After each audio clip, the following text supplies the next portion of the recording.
August 12th meeting of the Danvers Conservation Commission. And we operate under Mass General Law, Chapter 131, Section 40, the Wetlands Protection Act, and also under our own bylaw, the Town of Danvers Wetlands Protection Bylaw. The way this works, I will go through the agenda. We'll call these matters in order after the applicant presents his or her request and the board has had time to ask questions and discuss the project. We will accept questions from the audience. Because it's a public meeting, you're required to give your name and address if you wish to speak. All right, just ask that respect everyone's opinions and act in a civil manner. And having said that, we'll get started with the first matter, which is a request for a certificate of compliance for 49 Mass Ave, and that's DEP file number 14-880. Who's here for the applicant? Good evening. For the record, John Moran from the Moran Cameron Group, offices at 66 Elm Street in Danvers. We're here tonight representing John McManus for a certificate of compliance request for DEP file number 14880, 49 Mass Ave. Yeah, I have it. So, do you want me to just get into it? I could explain. So, we didn't do the original engineering. We looked through the file. It appears back in 2002, your commission issued a order of conditions for the extension of an existing deck and the construction of an addition. So I'll just use this as the easiest. So Mass Ave is at the top of the page. Do you want to scroll up just a little bit? Yeah, and just can you take the mic with you? John, can you take the mic with you? It comes off. Thank you. Sorry, guys. So Mass Ave is at the top of the page. The original project was to bring the deck all the way across. There was an old deck that was right here.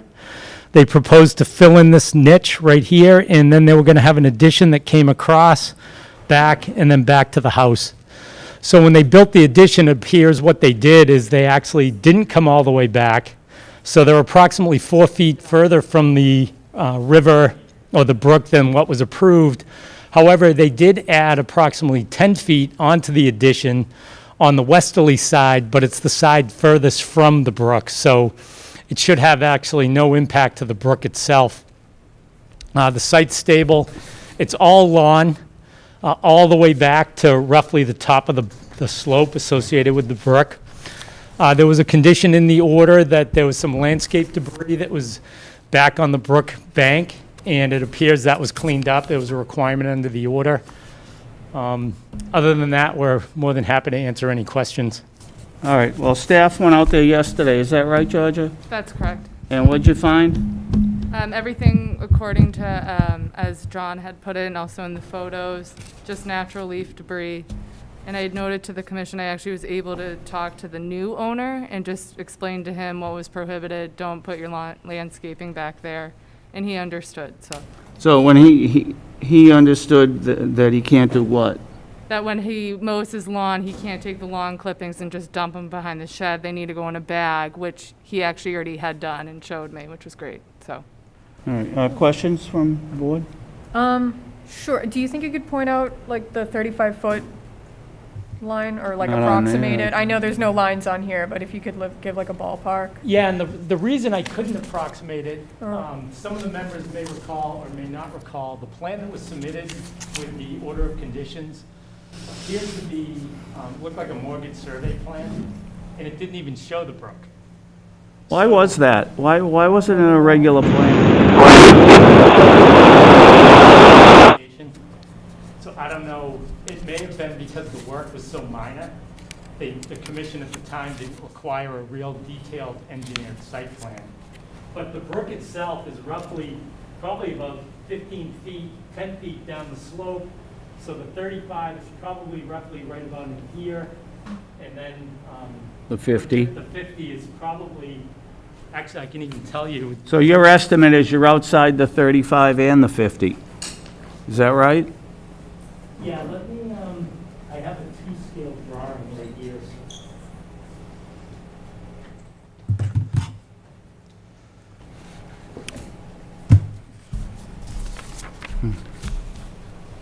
Hey.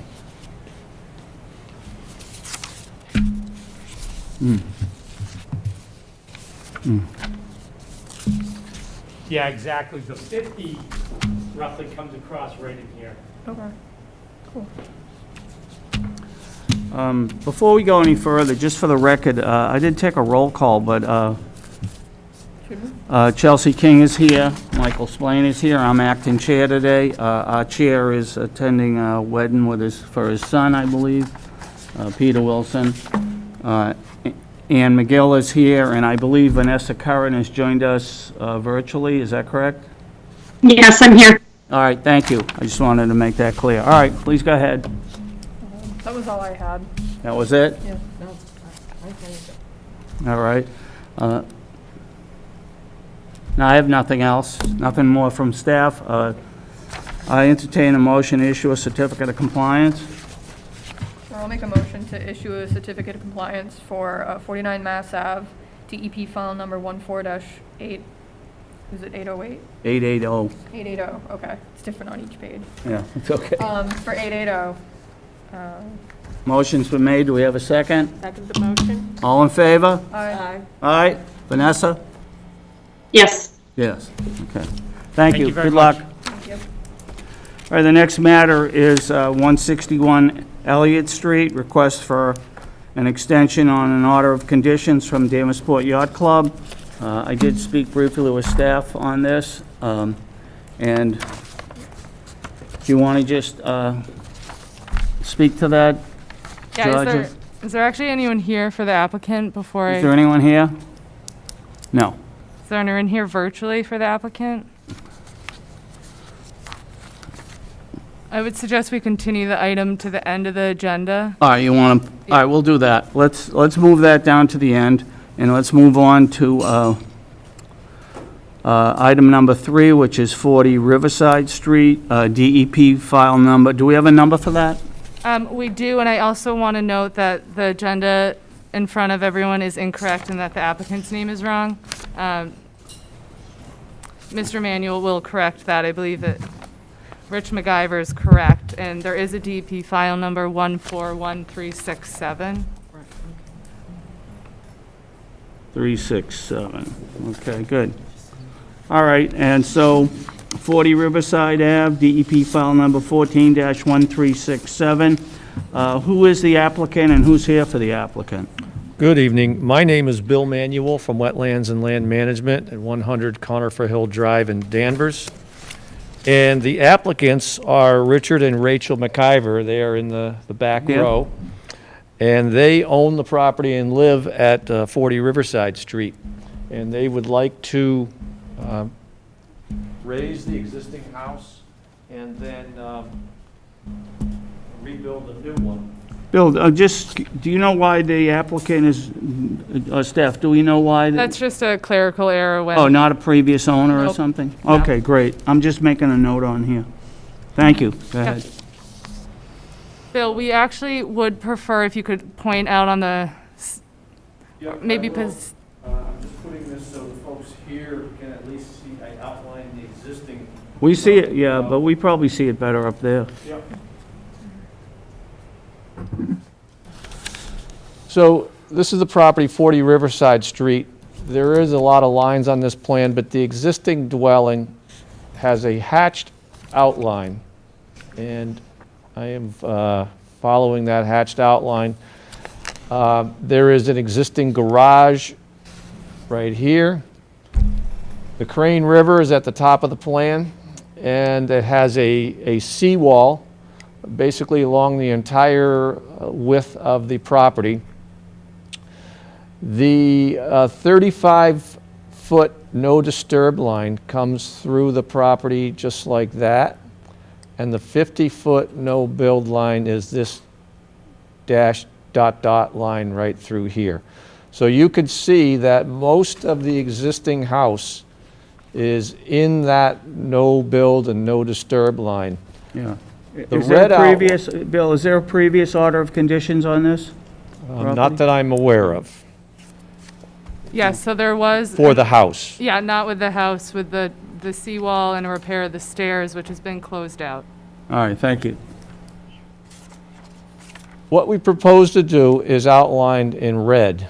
We propose to tear down the entire home and rebuild a new home with the footprint outlined in the heavy red line.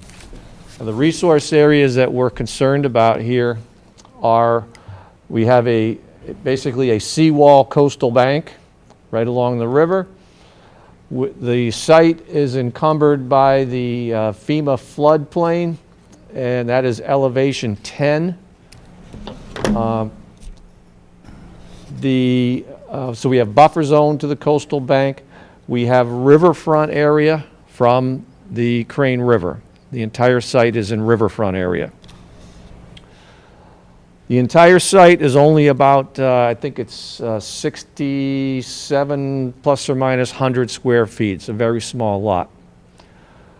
So basically, we've gone through, your bylaws are fairly stringent when it comes to work in no-build zones and no-disturb zones. And you can see that most of the existing home is already in that zone. I want to point out from the very beginning that the design team and the owners worked very, very carefully to comply to the greatest extent with your recently revised bylaws. And I'd like to say that we were very successful in that. I've given you 5 alternatives that the design team and the owners considered, and I'll walk you through those. But the summary of it is that the amount of dwelling in the new dwelling within the no-build and no-disturb zone is only 125 square feet larger than what's presently there. And we were able to achieve that by pulling the bulk of this dwelling as far to the front of the lot as possible. It's within inches of the front yard zoning setback. So we can't pull that any further away from your zones plus the river. I mean, it's for a twofold reason. We moved it as far out of the riverfront as or as far away from the river as possible. What's the proposed footprint, and what's the existing footprint? Let me just get a...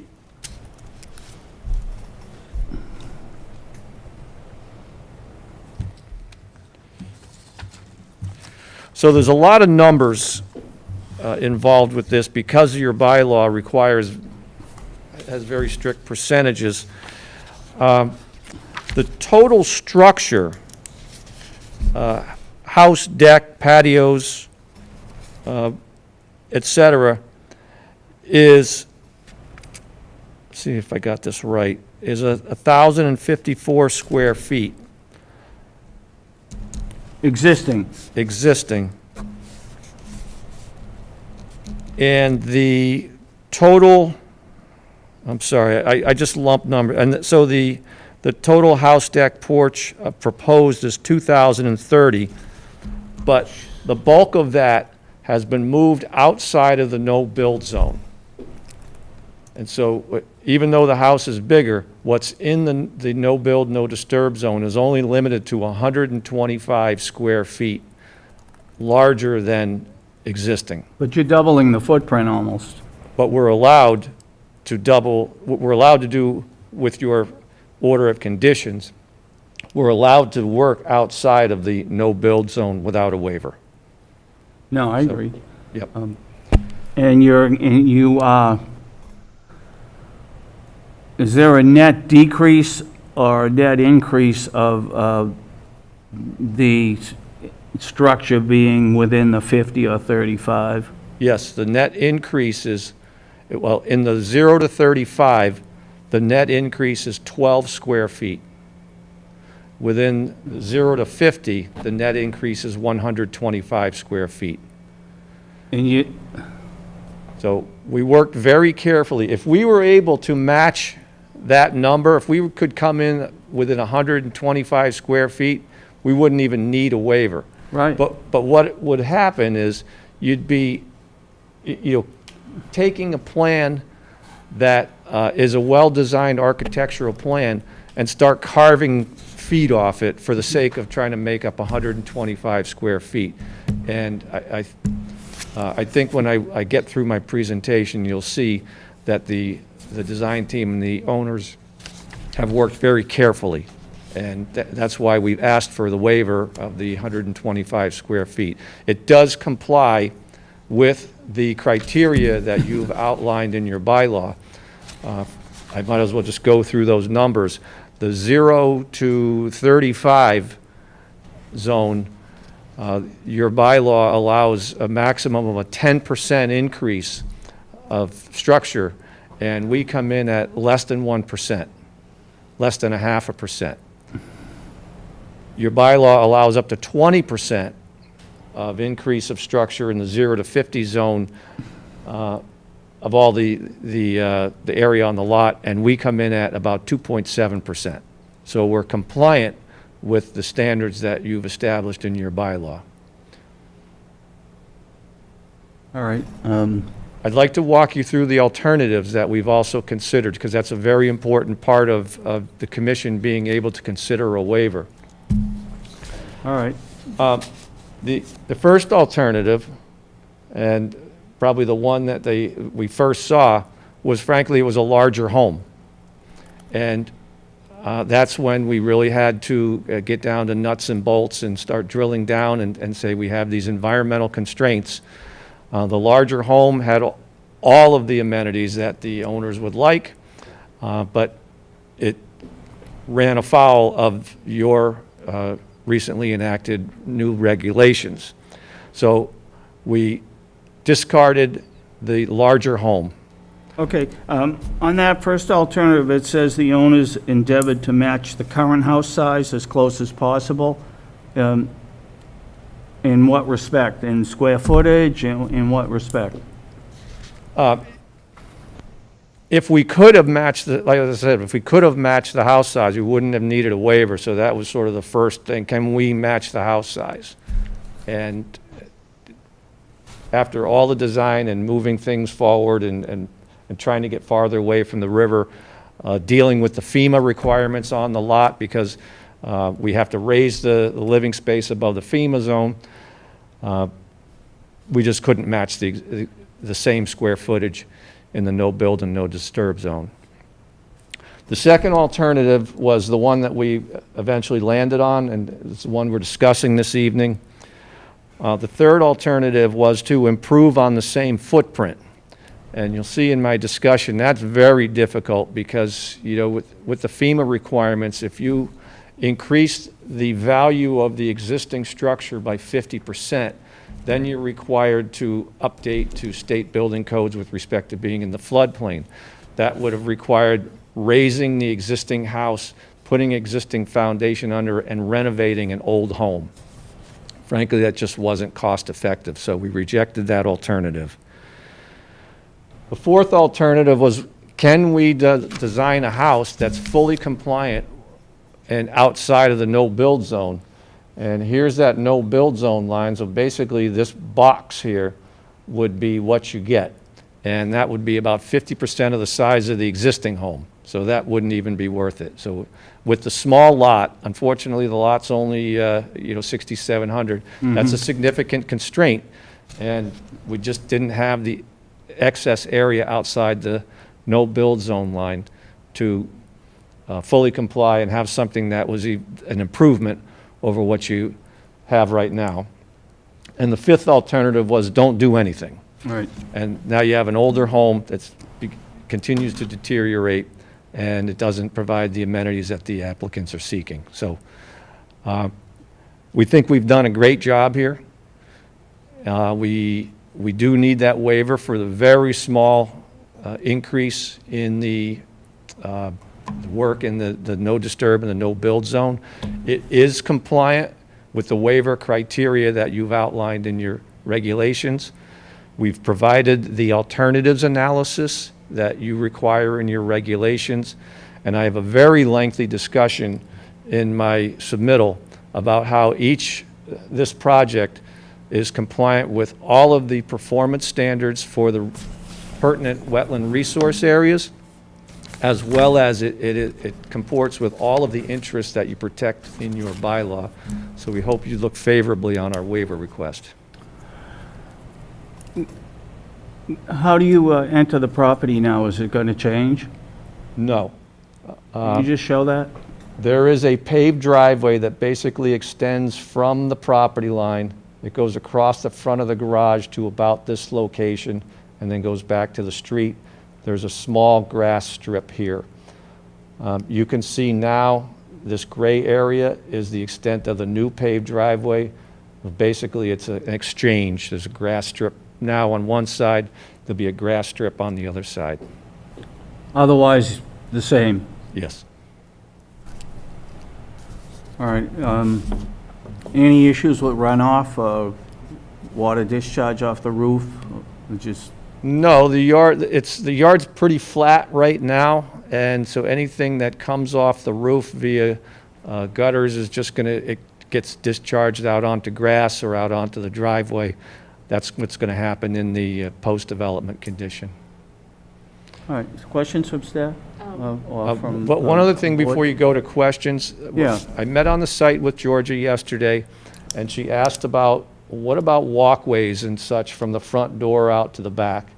And we don't have any plans for walkways now, and they're not shown on the plan, but once the owners get the place built, they may find it desirable. And we thought it would be a good idea to allow the latitude to approve a small project like that or a small amendment to the Concom administrator. I think that's allowed in your regulations. You want us to Secondly, pre-approve that? the ability for Georgia to review that if the owners come back and Without request. having to come back before the board, you mean, just to, It would be done administratively, as I Administratively. understand. well, Yep. Because you've allowed that now in your regulations to allow Georgia to but we don't know administratively. what the plan is. You're saying it meets the criteria for an administrative treatment Georgia versus- would have to evaluate that. So under our bylaw, they're allowed to add 500 square feet or less of impervious surface outside of the 50-foot. Is that It- regardless of the size of the lot, so it would be the Yes. same for 500 20,000? square feet or less. All right. And then, but in this situation, there's a portion that is in the 45 or gets into the 40 and the 35. And that could be, right now, the MacGyvers don't know where they're going to put that walkway, but there could be maybe 25 square feet that are within the 35. And I had said to Bill, I suggest you ask the commission if they were to be comfortable in approving less than 500 square feet, of course, within the 35, ask for it now instead of them coming Well, back. why do we have to address it now if it's going to be administrative? It's not administrative if it's closer than 50, and in this case, it most likely will be closer than 50. Yeah. So I don't know. just suggested ask the commission if instead of the MacGyvers coming back with a full new application for that small square footage within the 35 to 50, if that makes sense. That was just a opportunity to present if the commission was comfortable, but of course, they can come back and they may have other work to add on. I'm not sure I'm comfortable with that. Yeah, absolutely. All right, what The else? second issue is there is a tree here. It's a linden tree that is going to be impacted by excavation, and the branches will be overhanging the deck. You could see it's just going to be within a couple of feet of the deck and the foundation excavation. That should have been indicated to be removed. It's not, but we would like to remove that tree. Are there any plans to do something else, or? The MacGyvers have plans to install vegetation. Again, they don't know exactly what at this point. They, kind of like to get the house up and live in it for a season. But they certainly are thinking about adding more vegetation along the fence line here for privacy. So that's what we discussed on site. Is that it, Bill? Mm-hmm. Thank you. Members of the board? Right now, what's going toward the Crane River, the front there, is that all lawn? That's right. Basically, from the existing house out to the seawall is grass. All this is grass through here. Okay, so when you're talking about a walkway, it'd be a walkway toward the river to, Just something around the side of the house. Okay. From the front door around the side of the house. okay. And are there any plans for replacing the tree, or are they waiting to see what it looks like once the house is up?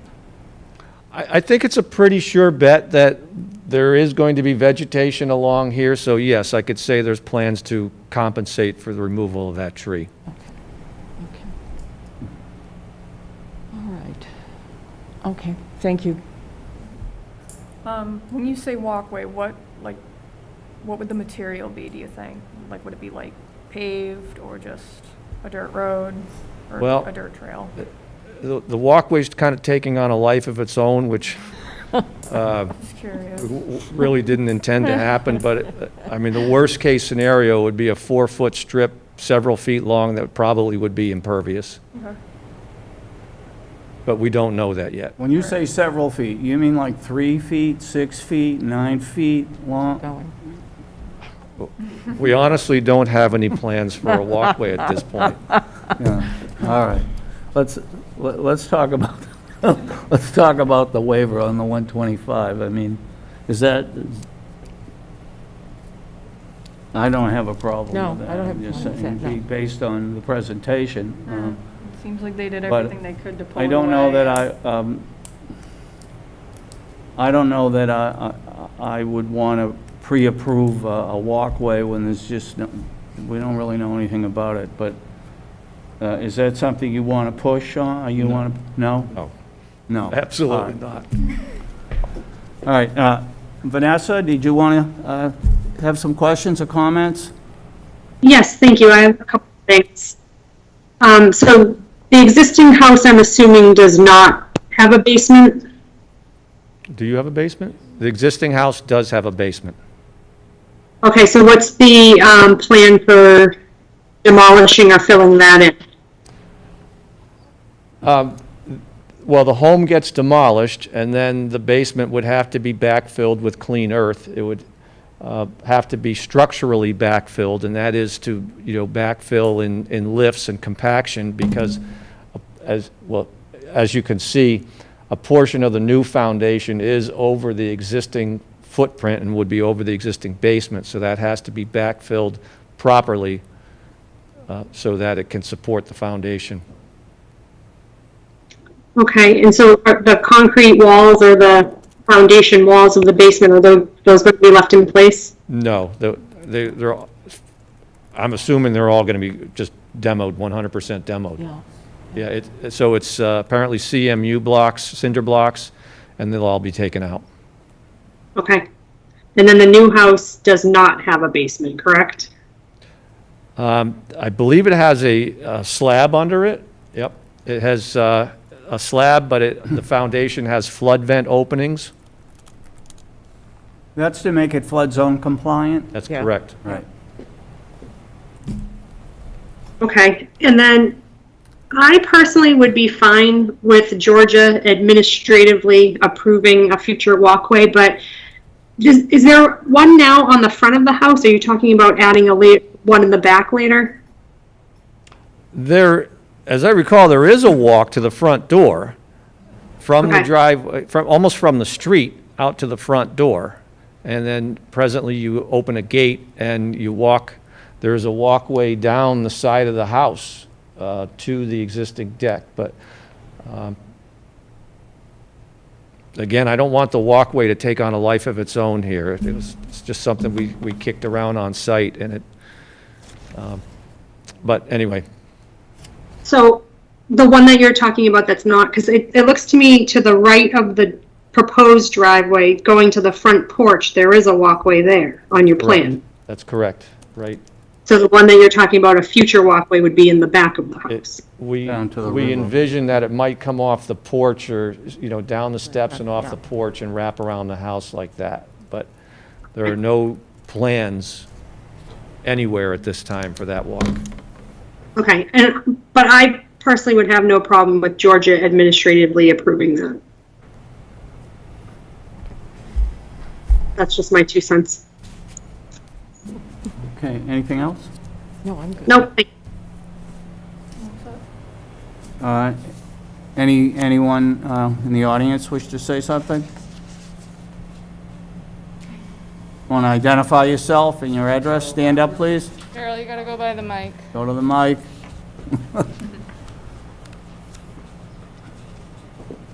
My name is Darrell Parker. I live at 42 Riverside Street. I've abutted this house for the last 68 years. And that same house has been there. It's been renovated probably 4 or 5 times by different owners. And in the meantime, a lot of houses on our street after the explosion have been Right. replaced. My house, I replaced before the explosion. A lot of these houses weren't built that great, and so a lot of them needed to be replaced. And I fully support this project. When all these other people renovated it, it still was the same house, still the same size, the same footprint, and it needs to be bigger. And so I fully support, You're in favor? and they're great neighbors. Great. Nice, thank you, Darrell. All right. If that's all, I need to close the public hearing. Someone want to make a motion to close the public hearing? I'll make a motion to close the public hearing for 40 Riverside Street. Motion's been made. Do we have a second? Second the motion? All in favor? Aye. Aye, aye. All right, I'll entertain a motion. First, we have to talk about the waiver, and we need a motion for a waiver of the new addition to the extent it goes into 125 square feet of the no disturb, no build zone. Correct. Does someone want to make a motion as to the waiver? I'll make a motion for a waiver, Grant a waiver? grant a waiver for 40 Riverside Street, number 14-1367. The waiver for the new addition into the, of 125 square feet into the no build, no disturb zones. Motion's been made. Do we have a second? I'll second. All in favor? Aye. Aye. Aye. All right, we're not going to go forward then on the walkway. Bill, I understand, so we will move to motion to issue an order of conditions. I'll hear a motion on that, please. I'd like to make a motion to issue an order of conditions for 40 Riverside Street, DEP file number 14-1367. All right, any conditions, staff, is I would just say with our standard conditions. standing conditions, and as to the demolition, any conditions? We have standards in there for demo. All right, Okay. Yeah. all right, Can the order be specific on removing that one tree, please? all right. Yeah, we could add that the applicant's allowed to remove the tree. Is it identified on there? Yeah, it's Yeah. dot It there, is. by the door, by the stairs. Identified as a linden tree by the, is it by the? It's the 36 diameter. 24 diameter. 24. By the brick patio. 24 diameter tree located by the brick patio. So that's been added to the motion. Yep. Is that correct? Yes, it has. All right. Motion's been made. Do we have a second? Second the motion? All in favor? Aye. Aye. Vanessa? Yes. Right. All right. Thank you. Thank you. Good luck. Good luck, Thanks, folks. Yeah. You have a good neighbor here. Oh, you have all good neighbors. Oh, very nice. Thank you, Daryl. Have a good night. Thank you. Good night now. Good to see you, Darrell. All right, the next matter is 55 Wenham Street, an RDA, request for determination of applicability. Who's here for the applicant? Hello, can you hear me okay? Hello. Yes, Oh, we can hear you, David. I would talk There a you are. little bit louder, but then you're Speak good. up, please. All right, all right.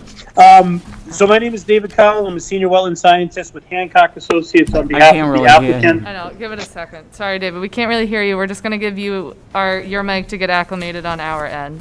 But just keep Okay. talking and we'll catch up. All right. So please forgive me. I'm having technical computer issues, so I'm calling in from my phone. We hear you now. You can hear me you better? fine now. Yep. All right, great. So, this was in response to an enforcement order that was issued for the Could property. you at start with an 55 overview Williams of how this began and where you're at now? Street. Yeah, yep. Go ahead. So this was an enforcement order that was issued at 55 Wyndham Street for work within the buffer zone and setback zones to wetland resource areas. What we did on behalf of the applicant was we went out, we did a wetland delineation, we did survey to survey the property. Here's the site plan. And there were a couple of things that we determined. One was that the work that was being done back there, it's actually, it looks like an active construction site, but it isn't. It's a laydown yard that's permitted for commercial use of storage, and it's being leased by like a landscape company. So there is sort of like aggregate materials back there. Sometimes they have stockpiles of either gravel or loam and Thank you. other landscaping Good. equipment.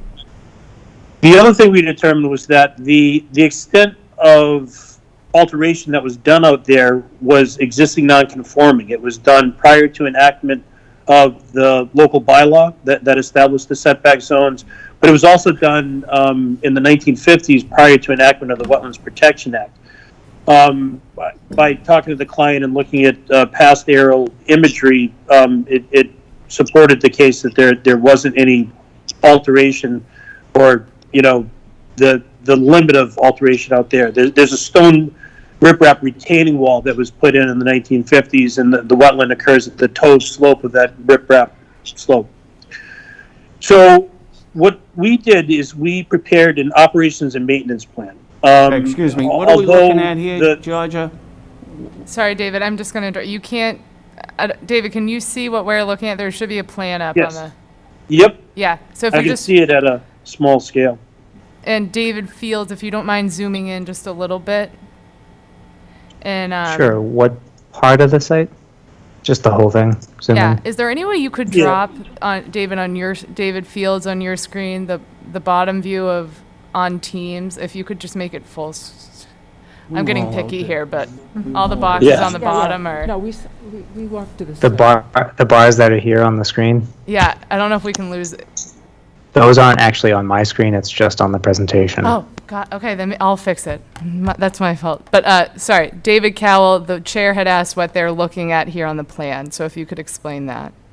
Yes, I can. So, first of all, the work that is permitted back there was via a ZBA variance that was issued in the mid-1970s. And the zoning variance, there were three conditions by which they allowed this property to have limited commercial use. One was that any of the storage or use of the lot needed to not be visible from Wyndham Street. It needs to be located behind the concrete storage structure that they have out there. And if you look at the dotted hatch type, that demarcates the available use area for the applicant. So one of the things is just, a lot of this is housekeeping. So the dotted hatch type demonstrates, it's parallel to the corner of the building, which is what occurs behind the building outside of view of Wyndham Street. Secondarily, the ZBA had a condition that the surface area of allowable use could be no greater than 2.5 times the floor surface area of the concrete Right. building remember that that. was there. Yep, okay. We added to this plan calculations of what the calculated floor space was of the building and what the allowable use area is. And that hatched area is below that threshold, demonstrating compliance with that criteria. And the third item that was in the ZBA criteria was limited use hours, saying that they couldn't operate equipment before 7 a.m. and there was some hour that they need to stop. So we've memorialized those three conditions on the site plan to be clear that that's the allowable use and those are the conditions under the ZBA variance. So Beyond that, what we did as an operations and maintenance plan, we conditioned some items that should really, I mean, they're best management practices for operations and maintenance that will provide long-term protection of adverse impacts to wetland resource areas. Some of the items we propose is that the applicant will install a perimeter silt fence along the top of the slope that runs the perimeter between the limited work and the down gradient wetland resource area. That would be maintained in perpetuity. So the client will be responsible for, and this is a condition that can be issued with a finding for an RDA, that in perpetuity, that sediment controls will be maintained at that perimeter to prevent anything from migrating down gradient. There was a small, it's detailed in the plan, there's a small concrete storage area, which was, it's like three-sided, and essentially it was built for stockpiling, to contain stockpiles. I remember that, too. That's well within the no alteration zone, and we've agreed to take that out. So they're gonna take out that corral area. That's no longer gonna be used as a storage area. We provided standards for stockpile management. I understand that normally under NIPDs or construction permits, that there's best management practices for stockpiles during construction, whereas this is ongoing stockpiling and storage of materials. We've carried those same conventional B&Ps, that any aggregate materials that may be of an erodible nature during rain events needs to have secondary containment, such as fiber rolls corralled around the toe of slope to contain those piles. We carried standard conditions for maintaining a spill kit on site, and there's prohibitions on any maintenance of equipment there.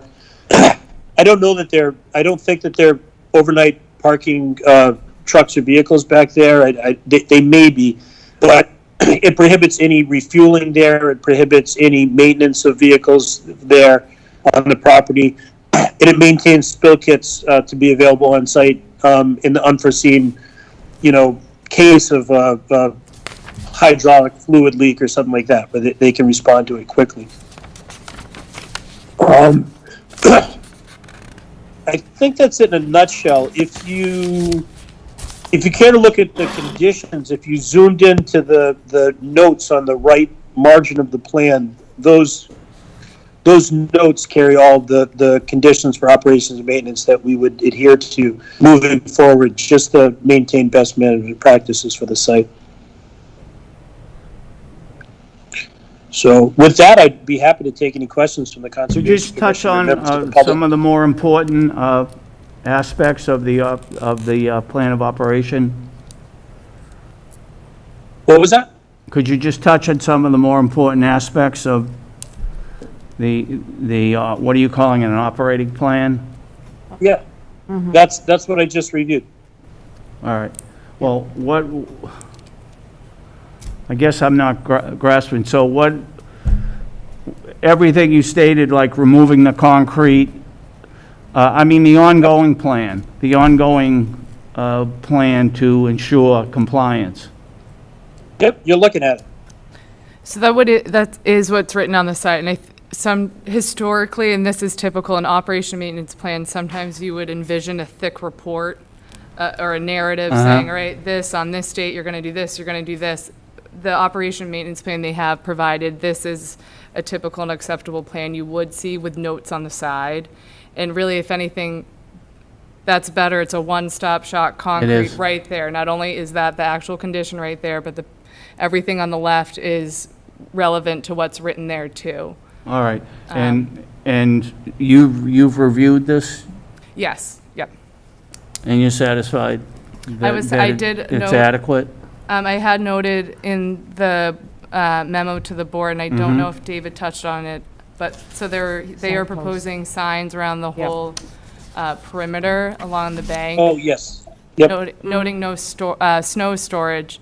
And I just wanted to hear more assurance, I guess, from the applicant, if the commission would agree, of how you put a sign out that says no snow storage, but I think at least having acknowledged from the owner that he knows he can't be pushing the snow off that bank down into the wetland. Yeah. Because if no one's there, it's 12 That's PM too in the middle of a tempting. snowstorm, Yeah. it's so easy to Right. push it. So I almost had thought maybe a physical barrier of, you had suggested signs, I had suggested maybe a Well, So how fence. are we going to prevent someone from pushing snow over the bank? there's going to be signage, and there's going to be the silt fence that is a barricade Environmental that barrier. doesn't do it. In talking to Mark Spear, he said that he's plowed the snow back there himself. He's never had a hired contractor do it. He does it himself. So he's solely responsible, as opposed to having a subcontractor or a plow operator doing it. That he's responsible himself to You mentioned a maintain. silt fence. Where would the silt fence be? The silt fence would occur at the top of slope of there's a riprap slope that drops down to the wetland, and at the very top of that slope, there would be a silt fence installed and maintained in perpetuity along the entire length of that top of slope. Maybe you can educate me on this, but what's the general life of a silt fence of that type? With weathering, you might get a year or two out of it, but it's his responsibility to maintain it and replace it and repair it as necessary in perpetuity. So if it begins to degrade after a couple of years, then it's something that will likely be cyclic in terms of maintenance and repair this silt fence. Yeah, there's no better alternative than a silt fence? There isn't? I can't think. I'm No. all ears. I can't think of anything that wouldn't require. Yeah. Yeah. Unless they put in like you get into cost prohibitions of what. Obstacles. I thought there's one observation I made when I was out there is that there's no stormwater infrastructure out there, and it looks like everything is infiltrating. I didn't notice any point source discharges where stormwater was running unabated over the slope and depositing sediments into the wetland below. So it appears by all means to infiltrate and not have runoff issues. The silt fence was the best method I could think of without getting into civil construction of hard armored features that would be out there. All right, well, thank you. And that can be maintained, so, Yeah. and replaced, repaired or replaced if necessary, right? Required. Yeah, As required. right. All right, any, does the board have any questions? No, I think we did a site visit here, and I think this addresses the issues that we were observing on the site visit. All right, so, Vanessa, did you have something, questions? The only thing I was thinking about is the location of the silt fence. And just wondering if there's any interest in putting that at the 35-foot instead of at the very edge of basically the top of the slope. Yeah. That was a discussion I had with my client and my client's attorney in the matter, and they maintain that would represent a loss of surface area that they have in their ZBA agreement, and again they contend that this was existing non-conforming prior to enactment, the bylaw setting that 35-foot setback, and it would result in a take of surface area that may affect their lease with the current tenant. Right. Okay, I understand that. I wonder if, so you know how on the left side there's the no use area? Yep. Is there any way to pull it a little more forward on that side? Yes, I can talk to the client about that. I mean, I don't think it's not allowable use area or storage per se, but it's Yeah, I just don't, I mean, aside from keeping the fence at the 35-foot, it's a flat area. I don't know what's to be gained by it, but it's certainly a request. I can talk to the applicant. Is Mark here with us in attendance tonight? Is he here and Not. able to speak? No. What exactly was I that? didn't see him in the. Yeah, I didn't, he's not Gotcha. here. What are we requesting? Vanessa's question was to pull the erosion control line from on right here where the mouse is, instead of here on the top of the bank, to pull it up along the limit of the 35 no disturb, only in the area where Mr. Spear's not permitted to store things. Mm-hmm. But he Yeah. would lose. Do I understand if you did that, he would lose, is it storage space or what kind of space? It's space It's that's, not permitted for storage. It's Okay. permitted for, he could you put a know, grill out there, only, a volleyball court with his family. He Oh, could okay. park, or he Right. could, he just can't use it in connection with the 1975 variance for But any no of those. commercial use on it. Well, that's not allowed. Okay. right. All right, so what's the applicant say about that? I can't, without deliberation with my client, I can't promise that without talking to him. Well, were we planning on voting on this? Do we actually vote on the violation, or does, So he's filed a request for determination of applicability. So Yeah. this is a public hearing that you would you know, vote on. we'd have to close the hearing and vote. But how would we address, he's not ready to respond to Vanessa's concern yet. Well, I'd put that on Mr. Cowell and suggest if you want to continue while you ask Mr. Spear that what Member Curran had suggested, or if that's something you want to agree to and continue for, I would leave that up to the applicant and the consultant. Yep. I would, without deliberation with my client, it's not something that I have authority to authorize on the spot without some discussion. So if that is a sticking point, I would request to continue the hearing to talk to him about it first and see if we can amend our site plan to reflect that prior to the next hearing. Let me check with the rest of the board. Is that something you'd like to see pursued? Get a response on that? One of our members has raised it as a concern. I'm uncertain at this point whether about that you? really does. I'm fine with it if we have the opportunity, why not? I think it's a fair Let's take a, concern. yeah. Let's go with it. So you'd be looking for, we'd have to continue it out then. If that's what Mr. Cowell is requesting and the board's okay with that. I mean, you could also, you're being willingly enough to say, hey, applicant, this is what the commission would like to see. And you're Right. providing the opportunity for him to ask if, Yeah. Yeah. But, I mean, we need to get another date to do that. if, Next meeting. can't David, are you call him up asking to and ask him. continue to the 26th? Yeah, once he asks, then you guys would vote to go to the next meeting. All right, Yeah. we'll go to the next date. If I this mean, is it sounds unresolved like tonight, it looks then I like have you're to on the talk. right track here, so. Yeah. That's it. I mean, I think on behalf of the applicant, we wanted to demonstrate, that we're working to button down shop and Sure. best practices, housekeeping to prevent any adverse impact to wetland resource areas. All right. We certainly, agree that the location of the site, has the risk, unabated to a top of slope that drops down into a wetland. So that's what we're hoping to mitigate moving forward.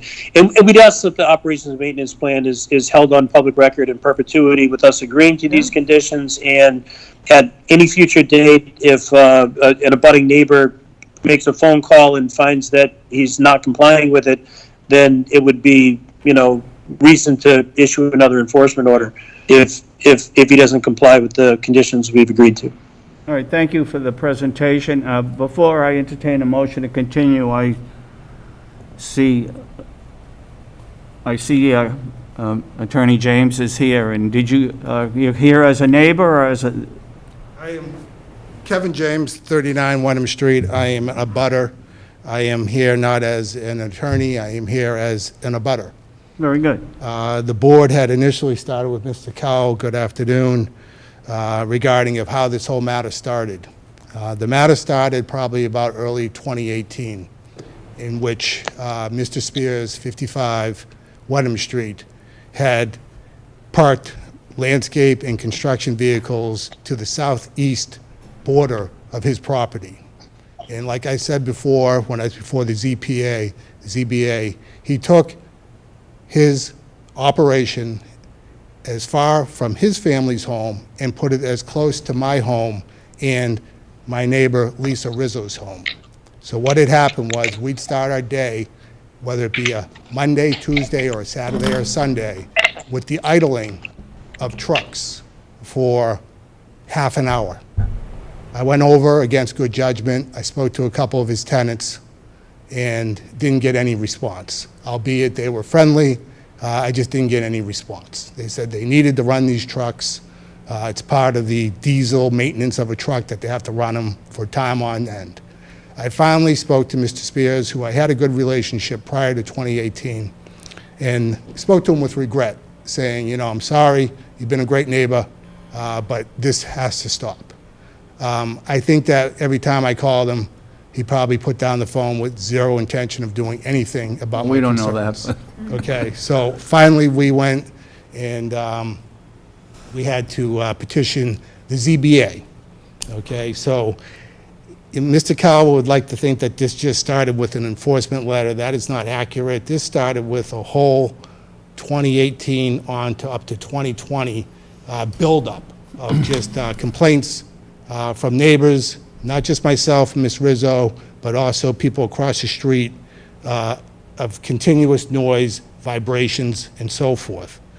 What he had did when he put the construction business on the far end of his lot, closest to our narrow property line, is prior to doing that, he made cement or concrete platforms. And I think that Mr. Cowell had referenced something to the effect of a stockpile corral.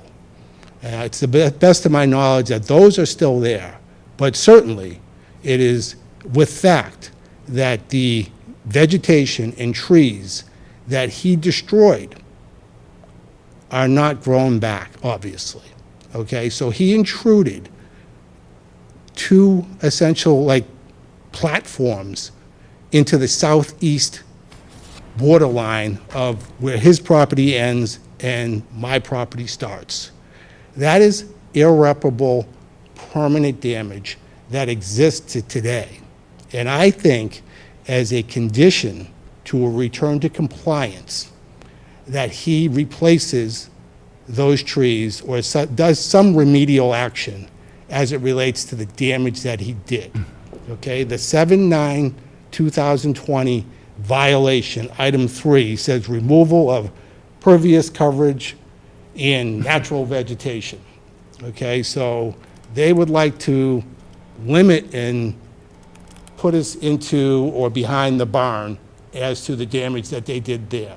But I will tell you that the ZBA looked at it from a broader perspective, and I think the wetlands, with their item 3 of the July 9th, 2020 violation letter, certainly has jurisdiction to address the matter that he did to my property line. Secondly, Well, let's ask staff that. I mean, is that outside our jurisdiction? What, having the alteration to his property? Yeah, what he's addressing, what is it, removal of trees and foliage to accommodate his, as Mr. Cowell had indicated, his stockpile corral. Yeah, so- and his platforms for his trucks. So yeah, the trucks aren't there anymore, okay? And I applaud, but I really don't, because they shouldn't have been there in the first place. Is that something we should be addressing? Well, so Mr. Cowell has indicated that Mr. Spears is saying he's going to remove the corral. Yes. That's what he's provided. If the commission would like to see vegetation put in front, they can very well so ask for that. Yeah. We don't have a mitigation requirement for, Yeah. in this instance on this application, in that it's already Yeah. been lost. I Thank you. Yeah, so I think Kevin, I the think part of question, the question I have is, so you had issues with the trucks and stuff. Is that now changed? Yes, he is, and as Mr. Cowell said, and I'll be forthright and candor, he is moving in the right direction. Okay. But I'm saying, fix what you broke. All right. But yes, certainly, I think that mitigation, and as a condition of the compliance, return to compliance, should be that he fixes what he broke. And keep in mind, we went through 4 or 5 meetings. During the height of COVID, my neighbors and I spent our evenings in one virtual meeting or another with masks on, whether it be at the Holton Richmond or whether it be at the high school, fighting this issue at the ZBA, that there was no concessions from Mr. Spears at all, okay? Finally, the ZBA came up with findings supporting Building Inspector Richard Maloney's zoning violations regarding where he operates his business. That's one of the items. Another item is, I'm hearing language to the effect of stockpiling. And I heard that language when I was before the commission on a Zoom, this commission, briefly on a Zoom months ago. I believe, and maybe I can be corrected, Mr. Cowell, that it is Mr. Spears' intention to stockpile items, i.e. boulders, and then take them and put them into other vehicles and essentially use this area as a transport station or a transfer station. That is definitely prohibited by the ZBA and the 1975 variance. That's not, we can't get into that. No, it's if I'm, what I'm asking is I don't want your findings to permit him in any way, shape, or form to stockpile items. So if they're characterizing it or trying to reconfigure their language to suggest that we're just bringing it in and we want a variance and our compliance is this, that is prohibited. And I just want to make it clear to the board and clear to Mr. Spears in council or his representative from Hancock, that that is clearly prohibited. Well, they're aware of whatever the ZBA findings are. It's not for us to decide whether they're violating those, but they're aware of that. And Okay, as long as you're aware that I don't want your findings to permit him to stockpile items. And then one of my final items would be in reference to the snow plowing. is there an issue of stockpiling? I mean, No, is it- so he had, like you had said, it's two no, separate. but I mean, is that something that's not allowed? He's allowed to store materials and equipment. And Right. I think the vernacular here of stockpiling is when he does store that material and equipment, we're asking if it is loose material, it needs to be surrounded by erosion It control. needs to be stored properly, he's but allowed as to- to whether, Store what he's been storing in those materials, but we are now asking surround them with erosion control. We're not saying you can now store this type of material. That would be zoning board. Okay, I think we're running close, though. I really think we're running close to an interpretation or misinterpretation where if you allow his request on that specific item, that he's interpreting it, and I get this from our previous hearing in front of this commission, that he wants to stockpile. He wants to stockpile boulders, because he's making the misrepresentation that he has a landscaping business in there. It's T&T Construction. It's not a landscaping business where people have grass clippings and a couple of lawnmowers. We have backhoes, and we hear those backhoes, and we feel them because we're on the same ledge.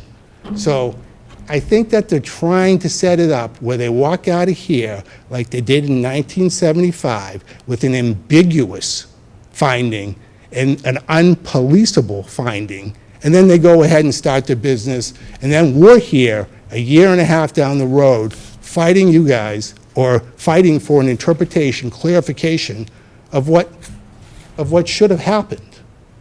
So I'm really conscientious about that issue, and I don't need I'm not looking for a Well, final we'll answer pay, right we'll now. pay particular attention to that, to the extent that we have, some control over it. Thank you, thank you. All right. And that's all I can ask, and I appreciate the board's time, and I don't mean to be long-winded on this issue. And then another issue is my backyard overlooks his lot, unfortunately. And I can tell you that his snow removal entails pushing snow into and behind that cement block building, which is the vegetation wetland protection area. Okay, so I don't think that signage is going to do any good, especially wherein Mr. Spears is the one responsible for the snow removal. Well, we're going to put up a sign, just like if you put up a stop sign and they violate it, we're going to put up signs, if he violates them, he's going to be in violation again. But then, I ask, it's tough to police, and I say that respectfully, Mr. Attorney. I got a Splain. feeling that the neighbors are going to let us know this. Well, I would think that the better course of action is to put some kind of structure there that would prevent him from plowing into the wetland property.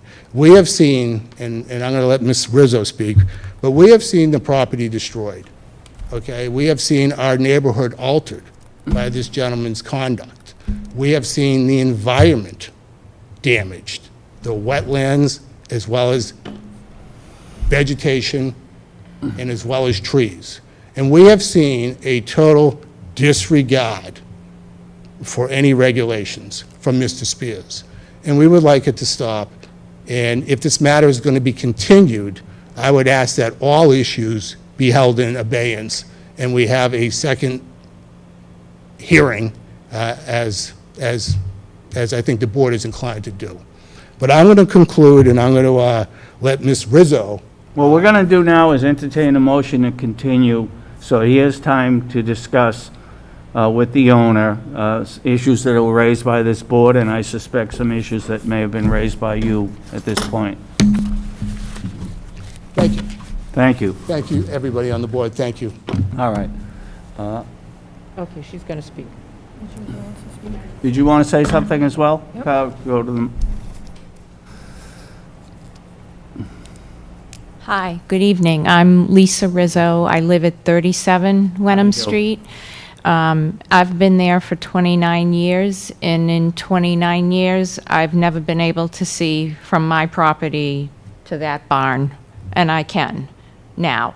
So that vegetation, those trees that were taken down, some of it was on conservation land, some of it was on the border of his private land, but it was a buffer to the noise and to what we could view on a daily basis. And I can see right through to the barn.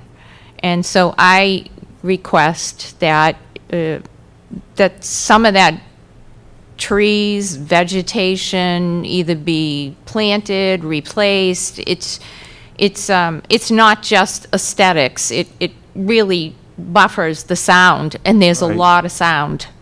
So that's That's a good, okay. thank you. Thank Yeah. you. Yeah. Thank you. I'm glad we put that on the record. Thank you.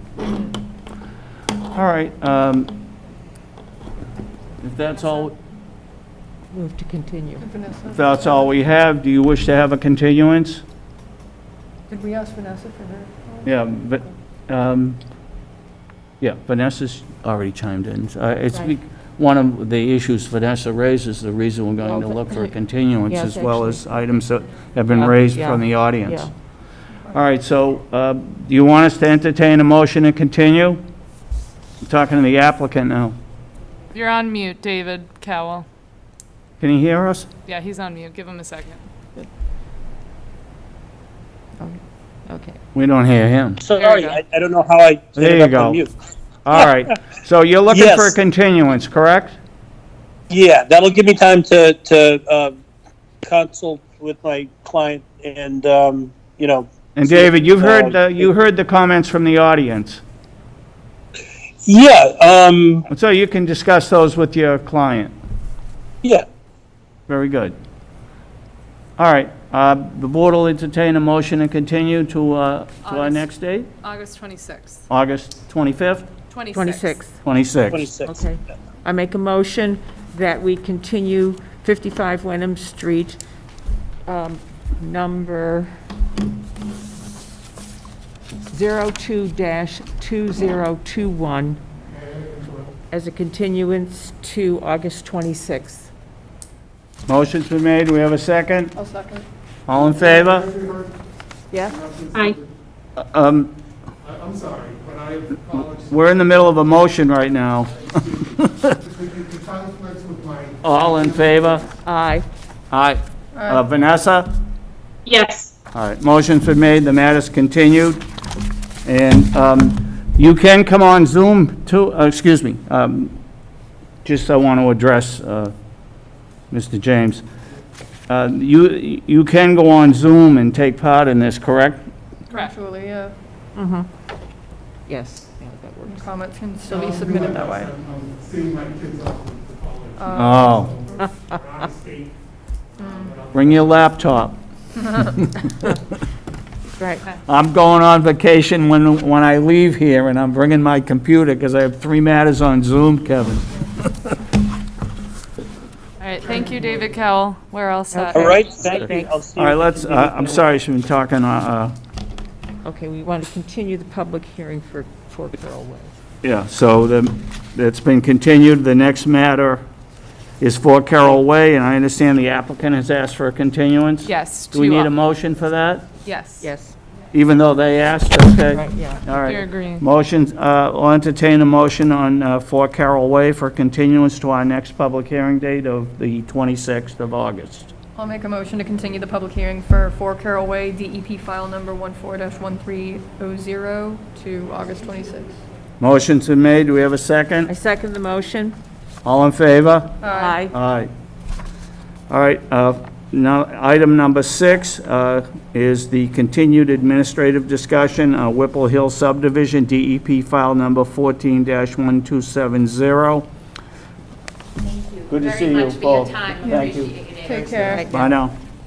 That item is, again, administrative, so it will be carried over. We don't have an update from Mr. Thompson or the Moore and Cameron group. We don't need to vote on this then? No. No. Okay. No. All right, and we expect an update in the near future, or? Yeah. We'll address it at the next meeting? Yeah. Thank you. And then,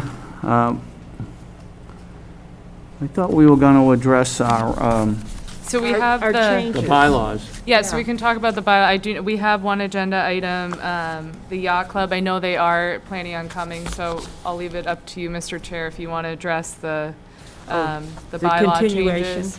And if Mr. D. Are they on the way? From what I understand, they said they would be here, and I have confirmation, so, but I'll leave that up to you. All right, well, want to move on to the bylaw at this point? All right. Happy to. So if David doesn't mind, Should I pull that up on the screen? yeah, and I'd put it in the master file, and you may have moved it too.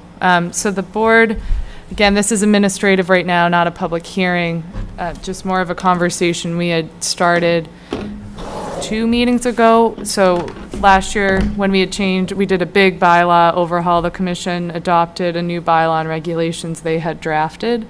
And usually with a big update like that, we find some errors and mistakes and things that could be clarified better. So this was included in the commission's packet, really no surprise, and we'll go through these quickly here, and then on the meeting on the 26th, it will be a public hearing, and that's been advertised to officially adopt these changes if the commission agrees.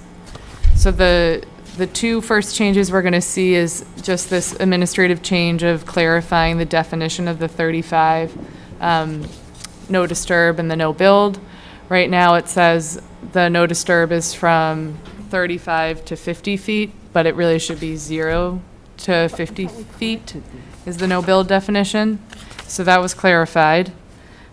I probably just made it more confusing trying to explain that, but it was clarified to read correctly. That's on the first, and then if we keep going, we fixed that again in definition. So it said the no build zone was up gradient of the no disturb, but that's not true. The no disturb is within the no build. So we clarified that. Where are we here? We are on the second page of the zoning bylaw proposed changes. Third Okay, page. the section 4 definitions? Yes, so the definition of no build. Where do I see no build here? Let's, First, let me make sure you're on I the, thought we already corrected these. what? where do I see that? I thought we corrected these already. No, so these need to be. Where do I see the no build on here? Am I missing it? I thought you said page 2 definitions. Page, Sorry. page 3, Oh. it looks like. Oh, There you go, okay. Page 3. Page 3, okay, thank you. See, no, I brought my book. Oh, so you're the back. But see, these, I already highlighted the ones that we corrected before. I thought we Is corrected this in the these. regs or is this in the bylaw? Okay, Oh, and I broke it out. okay. See, when we had this first discussion, I made all those notes here. fast, man. I kept saying, I did this. So when we're done with this. Okay. Okay, so we're on page 3 of the bylaw. No Okay. disturb, we're gonna fix that definition. And then if we keep going down. So this is, I would say, the biggest change proposed for this bylaw, and we had chatted about this in that Yeah. right now, we have our new 35 and 50-foot restrictive buffers. Right. And in that, we say you can only alter up to a max 20% of that 50-foot no build. And that's for everyone, no matter what. And then we realize now that that really limits limited projects. And so we've added a provision that allows limited projects to be exempt at the discretion of the commission from the 35 and 50. So is the underlined language what we're keeping? The underlying language is new language we want to add, and language that's stricken out. So what you're seeing, Mike, is this is going to be something new put in that's not there now. It doesn't exist. And this is stuff that will be dealt with administratively? No, No, no, this no, is- no. Yeah, we discussed this Yeah. Yeah, so, and we can, here. exactly, and we'll dig more into it, but we did make a change today from the language that you guys were given in the memo. So the change originally said, limited projects are exempt from the 35 and the 50. That's what we're proposing to go to this town meeting. David and I had talked today, and we said, it's best, of course, to always kind of leave it at the discretion of the commission. So we We're know. going to define the limited projects by, So we say limited projects as defined in the Wetlands Protection Act. And reading through those, like Dave and I had said today, limited projects are really called those for the limited amount of times they actually occur. And when you read the list of limited projects, it's very unlikely that you would have a single-family homeowner come in for a limited project. They're sewer infrastructure projects, heavy agriculture-driven projects. what would be an example, just off the top of your head? So a gravity sewer installation, digging a pond in a farm, adding a limited driveway over a subdivision. They're very specific. Okay, yeah, they need to be. And they Yeah. need to be, exactly. So what we say here is, because you need to be so specific and meet standards, we're not going to require you to follow the 35 and the 50 at our discretion. All right. So that's that big update. Any questions on that one?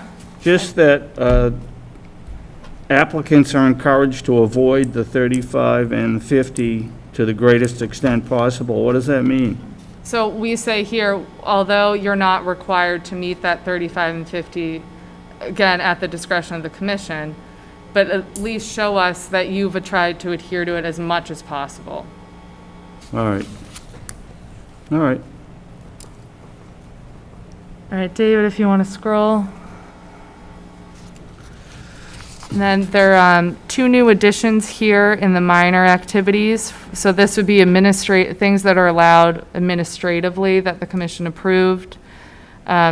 Really mirrors what's allowed in the act, but you'll see there's 2 new additions here, and that's, we put a linear foot limit on fencing. So we allow it administratively, but if you go over 200 linear feet cumulatively of fencing, you need to talk to the commission, go in front of the All right. Conservation Commission.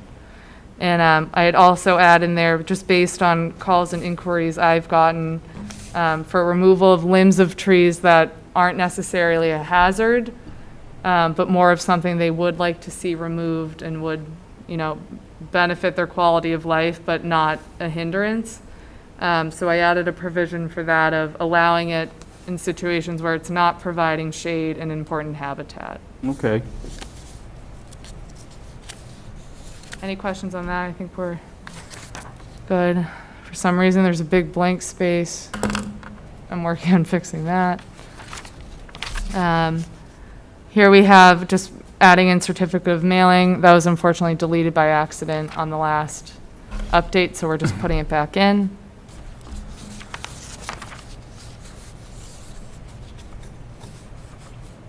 And then the last two deletions, so the one right here, this shown in blue, that's talking about an appeal period that an applicant can take after the commission makes a decision.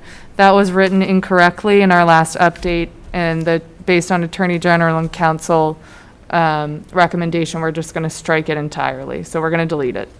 It's not needed, and it's incorrect. Where are you now? I'm on the bottom of page 9. What's the section? Should be section 10. David, can you scroll up? What's this section called? Okay. Permanent determinations and fine. conditions.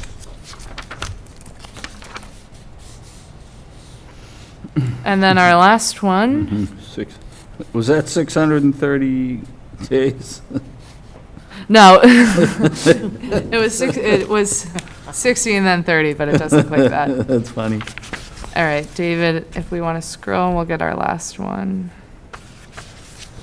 So the last one here was, the bylaw had an effective, language of an effective date, basically when it was adopted or last revised. Again, incorrect. Council and Attorney General recommended we take it out, so I've shown it here being deleted. So these are the changes proposed for this town meeting, special town meeting, for the Wetlands Bylaw, Chapter 26. And if the commission has any questions or other suggestions, details, the next meeting on the 26th will hold the public hearing. All right. Thank you. Thank you. All right. Is that it? That's it for Georgia. All right. Okay. Thank you, Georgia. Good job. So where are we with I think our guys have showed up. the yacht club? Yeah, and this is not a public hearing, Mike, just No. a reminder.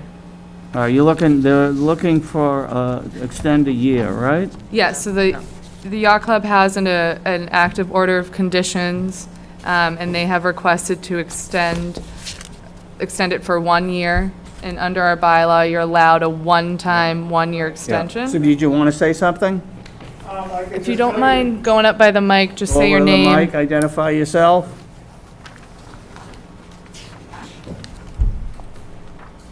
Hi, it's Dan DiLorenzo and Joe DiLorenzo from Danvers Port. And Yep.